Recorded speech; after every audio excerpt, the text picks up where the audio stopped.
Have you ever actually stopped to think about how much you know about the future when you're making a big decision? I mean, literally think about it for a second. Are you acting on concrete facts? Are you playing the odds? Are you just taking a complete leap into the dark? It's a fascinating question, and getting the answer right is the absolute bedrock of successful decision-making in any organization. Welcome to today's Explainer. I'm super excited to guide you through this one because we are going to break down exactly how the availability of information totally transforms the way we make our choices. We'll be looking closely at three distinct environments that dictate our decision-making: certainty, risk, and uncertainty. All right, so here's our game plan for today. We're going to start with the decision-making spectrum and then break down those three specific environments: certainty, risk, and uncertainty. Let's get right into it. Starting us off with Section 1, the decision-making spectrum. You know, decision-making isn't just some simple binary choice between knowing exactly what'll happen and knowing absolutely nothing. It's actually more like a continuous sliding scale.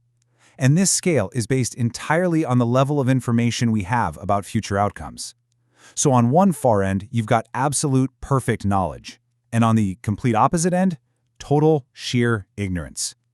Literally every single decision you ever make lives somewhere on this line. Moving on to Section 2, let's look at our first stop on that spectrum: certainty. Now, certainty really boils down to two magic words: perfect and reliable.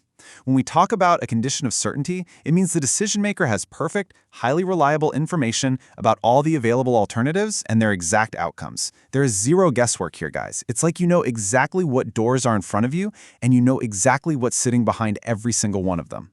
So breaking that down a bit, in a state of certainty, all the alternatives and their consequences are known for an absolute fact. The predictability here is totally off the charts. The future is completely deterministic. And because you have this crystal clear vision, the way you make decisions is actually incredibly straightforward. You're not sitting there agonizing over probabilities, you're just focusing on maximization. It literally just becomes a simple math problem. Which option gives me the highest profit or the lowest cost? To put that into perspective, just think about those super routine, repetitive operational decisions. Say you're managing a manufacturing line, right? The cost of raw materials is fixed, your labor rates are totally locked in, and the output is perfectly consistent. Your data is stable and complete. You're operating in pure certainty. You just run the numbers, maximize efficiency, and you're good to go. All right, Section 3, let's move down the spectrum to risk. Now, business rarely stays as simple as pure certainty, right? So here's how we define risk. It's an intermediate state.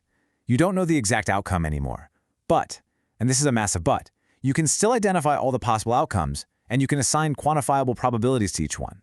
So you might not know the exact future, but you can for sure measure it.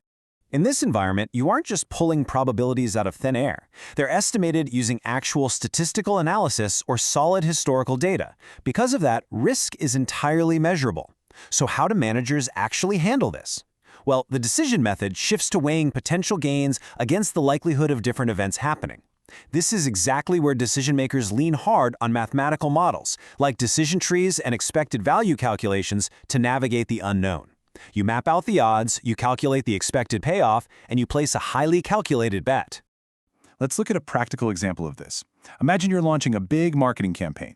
Now, you don't know for absolute certain if it's going to work because, let's face it, human behavior can be pretty unpredictable.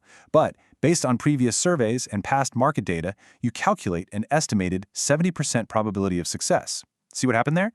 That historical data just turned an unknown future into a 70% quantifiable, highly manageable risk. Now, before we take our final step down this spectrum, I want to directly contrast risk and uncertainty. Honestly, this is where so many people get tripped up. Risk has quantifiable probabilities. It's measurable, and there's historical data to back it up. Uncertainty, on the other hand, is entirely non-quantifiable. There's literally no objective data, and the likelihoods are completely unpredictable.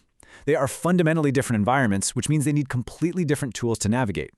And that perfectly sets up Section 4, uncertainty. I really want to stress the gravity of this one. Uncertainty is a state where your information is so wildly limited that you cannot even assign probabilities to potential outcomes. Think about that for a second. We don't just lack the answers, we lack the ability to even guess the odds. All those nice mathematical safety nets like expected value or decision trees, they completely fall apart here because you literally have zero numbers to plug into them. When you're in a state of true uncertainty, the potential outcomes themselves might be entirely unknown. There's no historical evidence to lean on. The whole situation is just completely non-quantifiable. So what do you even do? Well, this complete lack of objective data forces you to pivot entirely. Decisions here have to rely on purely subjective factors.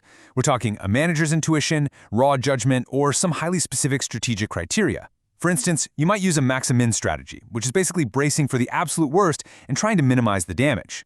Or maybe you go with a maximax strategy, leaning into wild optimism to chase the biggest possible reward. The math is completely gone, so the human element has to take over. A perfect example of this extreme state: think about introducing a truly groundbreaking new piece of technology into a market that has literally never seen anything like it before. You have zero historical sales data to look at, no direct competitors to analyze. There's absolutely no way you can assign a nice, neat percentage to your chances of success. You are operating in pure, unfiltered uncertainty, relying totally on your vision, your strategy, and your gut judgment.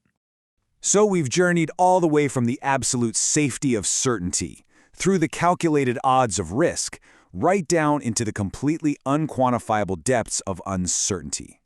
Figuring out exactly where your current problem lives on this spectrum is an absolutely crucial first step to actually solving it. So I'm going to leave you with a thought to chew on today. Since absolute certainty is basically a myth in modern, fast-paced business, take a hard look at your own projects. Are you actually systematically managing your risk with real data, or are you just blindly guessing in the dark of uncertainty and hoping for the best? Thanks so much for joining me on this explainer, and I'll catch you next time.